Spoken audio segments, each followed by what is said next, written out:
Guys welcome to my new session. तो आज हम डिस्कशन करेंगे एचपीएसएससी का ट्रैफिक पुलिस का पेपर का इकोनॉमिक सेक्शन। तो आज आज ये हमारा लास्ट पार्ट होगा, इसके बाद हमारा लास्ट पार्ट होगा साइंस का सेक्शन जो होगा इस पेपर का।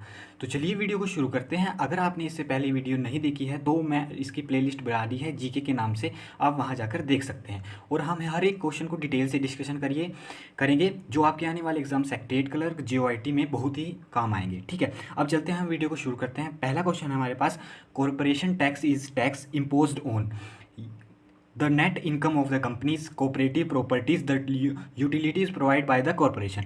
कंपनियों की कुल आय पर इम्पोज होता है या फिर नियमित संपत्तियों पर या निगम द्वारा प्रदत्त जनोपयोग सेवाओं पे, या इनमें से कुछ नहीं। ये होता है नेट इनकम ऑफ कंपनीज पर, यानी कि ऑप्शन नंबर ए हमारे पास सही हो जाएगा, net income of the companies, यानी कि कंपनियों की कुल आय पर। कितने ये होता है कंपनियों की कुल आय पर। और ये एक्ट कंपनी एक्ट के थ्रू, कंपनी एक्ट कब आया था? कंपनी एक्ट आया था हमारे पास, कंपनी एक्ट 1956 में, 1956 में कंपनी एक्ट आया था हमारे पास।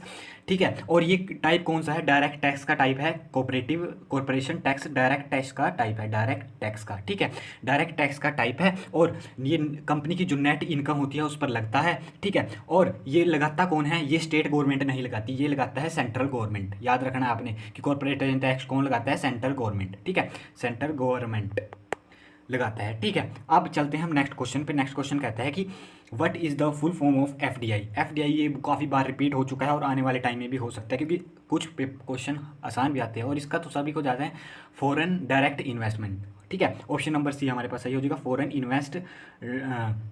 Direct investment. ये कहाँ से होता है? मतलब कि जैसे अभी पीछे से काफ़ी टाइम हो गया है, फेसबुक ने रिलायंस में कुछ शेयर परचेज करे थे, तो उसका फॉरेन डायरेक्ट इन्वेस्टमेंट था। ठीक है, यानी कि आप कुछ मालिकाना हक परचेज कर रहे हैं, ठीक है, किसी कंपनी का, उसे कहते हैं फॉरेन डायरेक्ट इन्वेस्टमेंट। और एक और टर्म होती है एफआईआई, इसकी हम फुल फॉर्म जानेंगे। एफआईआई इसकी फुल फॉर्म होता है foreign institutions investor, foreign institution investment.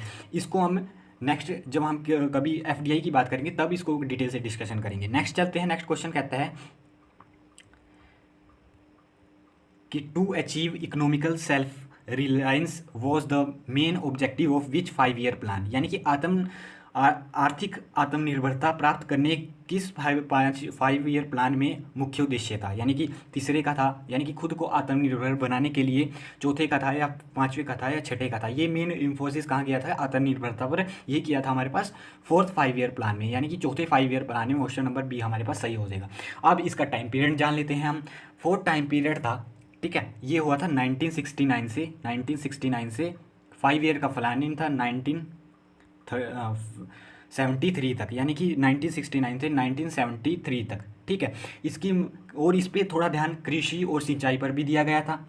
ठीक है, और इसमें एक और फर्क हुआ था, 14 बैंकों का राष्ट्रीयकरण व इसरो की स्थापना इसके टाइम हुई थी। फोर्थ 5 ईयर के टाइम में क्या हुई थी? 14 बैंकों का नेशनीकरण और इसरो की स्थापना कब हुई थी? फोर्थ 5 ईयर के टाइम में हुई थी। और सर्वाधिक कृषि वृद्धि भी इसी टाइम में हुई थी, सर्वाधिक कृषि वृद्धि हुई थी। अब हम इसका टाइम पीरियड डिस्कशन कर लेते हैं। थर्ड का था हमारे पास 1961 से लेके कब तक था? 1966 तक।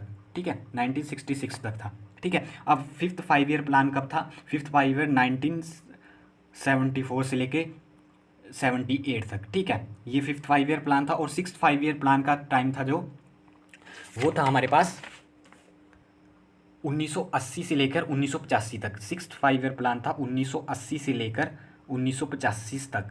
ठीक है, 1985 तक। तो ये कुछ टाइम पीरियड थे। नेक्स्ट चलते हैं हम, नेक्स्ट क्वेश्चन क्या कहता है? Which is also regarded as disguised unemployment.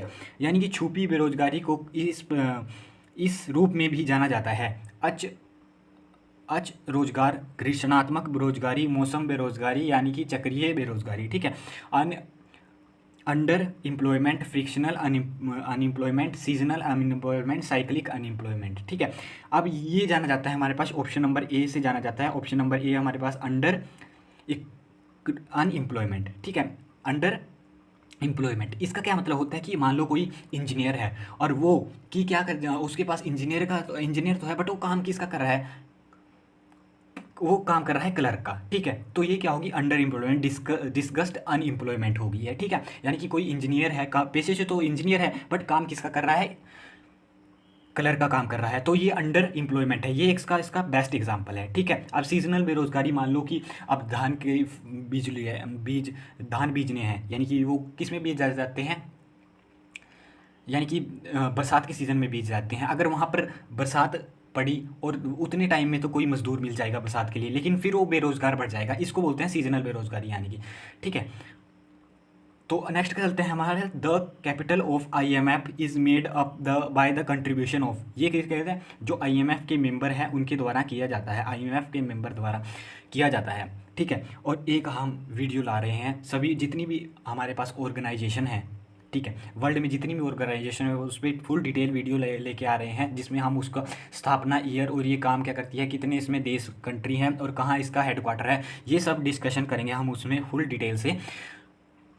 तो ये है हमारे पास आईएमएफ मेंबर नेशन, उसमें पैसा को मनी को कंट्रीब्यूट करते हैं, ठीक है। आईएमएफ पूंजी के इसके अंशदान द्वारा बनी होती है, ठीक है, यानी कि मनी को कंट्रीब्यूट करते हैं मेंबर नेशन होते हैं जो आईएमएफ के, ठीक है। इसकी फुल फॉर्म है आईएमएफ की इंटरनेशनल मॉनिटरी फंड, ठीक है। नेक्स्ट है हमारे पास जो वीडियो का लास्ट क्वेश्चन है, the price index is measured by change in purchasing power of money, living standard, balance of payment या बैलेंस ऑफ ट्रेड, यानी कि मुद्रा की क्रय शक्ति, जीवन स्तर, भुगतान संतुलन या व्यापार संतुलन, ठीक है। ये हमारे पास ऑप्शन नंबर ए हमारे पास सही आंसर हो जाएगा, यानी कि कीमत सूचकांक मापा जाता है, परचेजिंग पावर ऑफ मनी, यानी कि ये मेज़र किया जाता है change purchasing power of money. मान लो कि आज मेरे पास मैंने प्याज की थे 20 रुपये किलो, ठीक है, और कल वही प्याज के लिए मैंने 50 रुपये किलो, तो ये क्या हमारे पास प्राइस इंडेक्स भी यानी कि चेंज हो रहा है, ठीक है। इसके यानी परचेजिंग पावर ऑफ मनी से हम मापते हैं प्राइस इंडेक्स को, ठीक है। और इसे measure of relative price change, इसे यूज किया जाता है measure of relative price change, यानी कि जो हमारे पास प्राइस चेंज होता रहता है ना, उसको एवरेज ले लिया जाता है प्राइस इंडेक्स में, ठीक है। तो ये हमने डिस्कशन किए कुछ HPSSC के इकोनॉमिक्स के प्रीवियस ईयर क्वेश्चन, जो कि आपके आने वाले एग्जाम सेक्रेटरीट क्लर्क JOIT के लिए बहुत ही इंपॉर्टेंट है। तो अगर आपको वीडियो पसंद आई तो वीडियो को लाइक कीजिए, चैनल को सब्सक्राइब कीजिए और ज़्यादा से ज़्यादा वीडियो को शेयर कीजिए, और मिलते रहेंगे ऐसे ही नेक्स्ट साइंस की वीडियो में। थैंक यू, आपका दिन मंगलमय हो।